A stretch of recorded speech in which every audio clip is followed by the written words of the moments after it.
November is always the biggest month of the year for the newest multiplayer shooter, but in 2016 it's been particularly crowded. Remember right, pal? Hey, wait up, I need a ride! With this year's iterations of Battlefield, Titanfall, and Call of Duty, in a refreshing turn, all three offer a very unique, very distinct setting, playstyle, and experience. While Titanfall has further embraced its man vs. machine approach, and Call of Duty has decided to venture further ahead through time, Battlefield has gone back to its roots. Or maybe I should say before even that, by abandoning the Nazis and tackling World War I.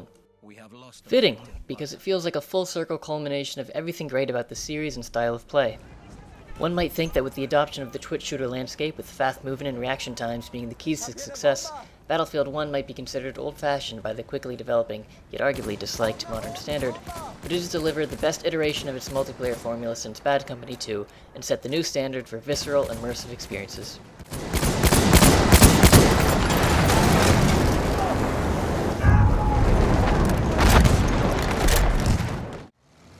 The Battlefield series, aside from the Bad Company spin-offs which bolstered quirkiness and humor with its ragtag rebels, have always struggled with nailing a consistent tone, length, and realism in the face of the contemporary single-player trends, choosing style over substance. In Battlefield 4, for example, it explored themes of international politics, racism, sexism, but never dove beyond the surface level, leaving the eventual resolutions feeling underutilized and unearned. Battlefield 1, however, takes the opposite route. In fitting with the name, it decides to play its theme of war as hell right off the bat in the prologue, but then never touches it again.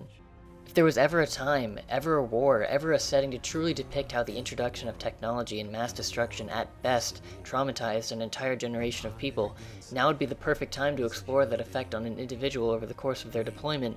Battlefield 1 decided to embrace the equally daunting aspect of a world war, and has you taking on the roles of soldiers across the global front as a tank driver, an ace pilot, grizzled veteran, and more. Playing out like a short film or novella, you get just enough out of the story to appreciate the new characters and unique gameplay element fitting with their environment or campaign, but the story would have really benefited from spending a little more time with each soldier. These are our stories.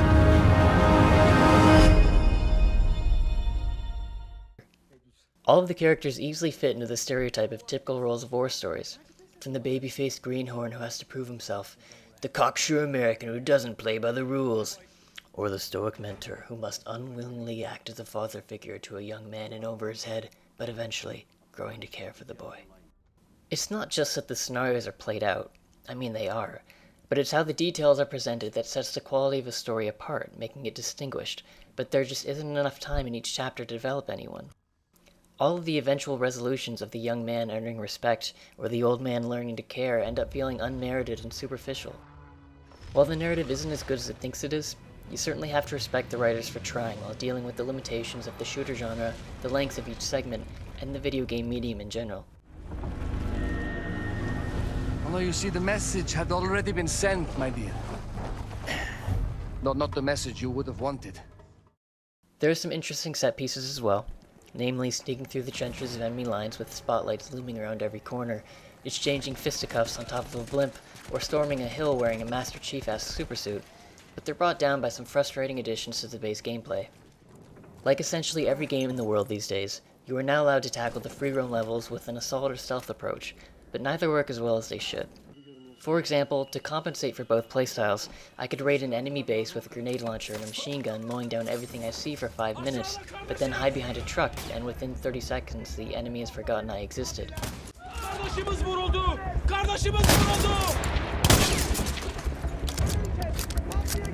Damn it, Johnson, where did he go? He killed 30 of our men. I don't know, he went behind that building over there. Well, did you go looking for him?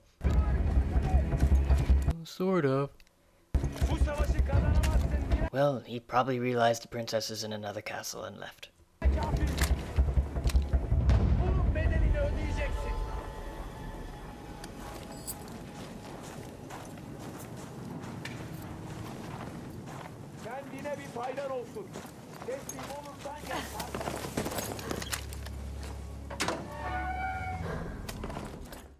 Paired with inconsistent enemy sightlines while sneaking, and melee stealth kills that don't always work, you're better off approaching combat the old-fashioned way.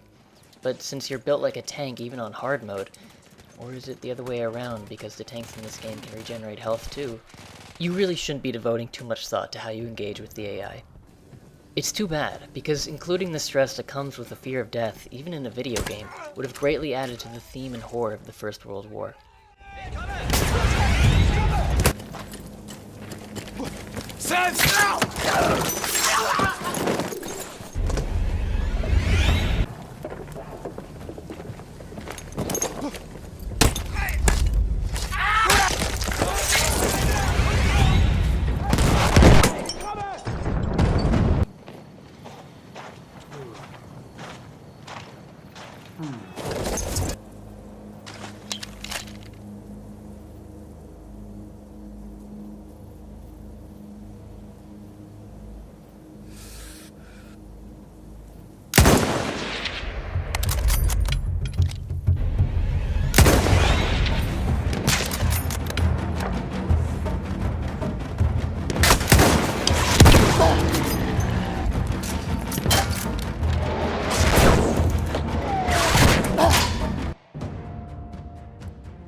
Multiplayer, however, has gotten nearly everything right. As I said before, the sensation of being in a war zone with virtual bullets and 63 other players is an exhilarating experience that Battlefield has tuned and refined over the years, and now it's better than ever. There's always the risk of overwhelming the player, but when there are explosions and gunfire in every direction, Battlefield still allows you to focus on singular objectives and feel like you're contributing or making a difference. It could be anything from finally blowing up that one small tank that's been spawn camping you, retaking Objective Butter with the medic you decided to follow, or even just making sure you do your part to chip away at the health of the armored train in the middle of the map. Even when you get gunned down before you even reach an objective, you always feel like you're part of a push, an engagement, a team effort. Speaking of teams, getting a full squad together with good communication and looking out for each other has resulted in some of my favorite multiplayer gaming moments. The Assault class can be upfront and work on taking out vehicles, the medics can stay behind cover and revive teammates, and the scouts can hang back and work on cleanup. The Support class seems a little ineffective at the moment, with light machine guns for primaries and ammo packs for squad upkeep, but it's so rare they run out of ammo, they have yet to find their niche in the current meta, unfortunately. Until then, nothing beats the feeling of running a balanced mix of classes as a cohesive unit, and the 5 of you defending a castle against an entire armada by yourselves. Enemy coordinates have been sent to our artillery.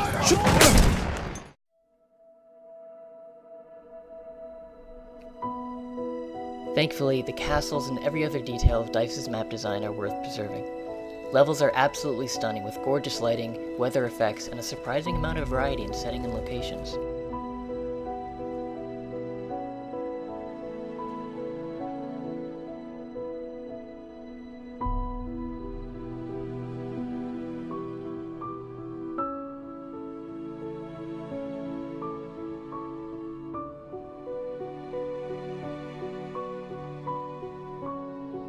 Battlefield may lack the scripted, impossible-to-survive set pieces of the Call of Duty series, but it makes up for it with hilarious, organic moments on the map. My heart pounds just as fast when I turn a corner to confront a tank, the thrill of parachuting behind enemy lines, going on a killing spree from the gun turret of a blimp, or throwing a grenade at a plane to bring it down.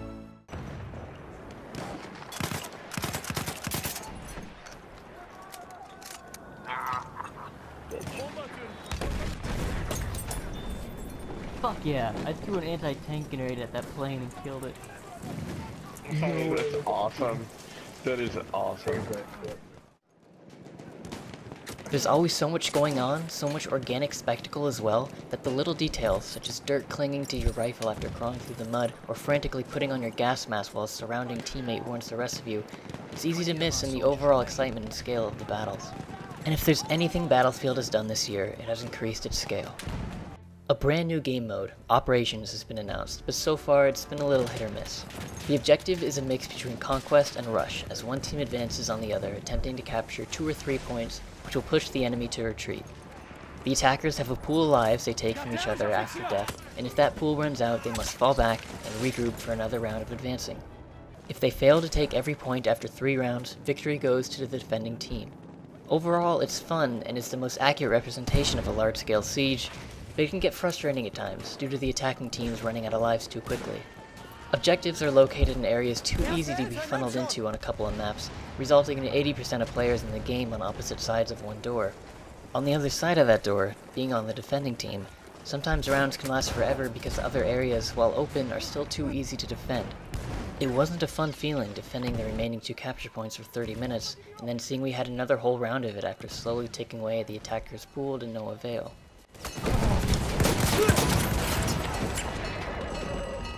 And perhaps this is a true indication of my being a console peasant, but I think tanks are a little overpowered at the moment as well. It's very difficult to get close to them and have to pull out dynamite, and it takes about 3 or 4 anti-vehicle grenades to take even a light armored one out. I can appreciate that a well-coordinated strike between a squad or other players in the area can bear better results, but it's rare to find that kind of coordination in a public match, and even then, a smart tank player can always maneuver out of harm's way to recover health. At the end of most games, tank players top the leaderboards. New killing machines, like the tank, changed the shape of the war overnight. Luckily, they were mostly on our side. Mostly. We are losing objective butter. Overall, Battlefield 1 is the best the franchise has seen in a long time, providing an intense and rewarding gameplay experience you won't find anywhere else. If you're playing solo, it's still great, but getting a squad to tag along and work together provided the best multiplayer moments I've played this year, and it's refreshing to see a game so successfully pull off the satisfaction of taking on objective-based game modes. The front lines of the war for first-person shooter dominance are getting redrawn and reinforced every year with annualized kingpins and new kids on the block like Overwatch, but the latest offering from Battlefield has proven that its core values, its unmatched immersion, is anything but expendable.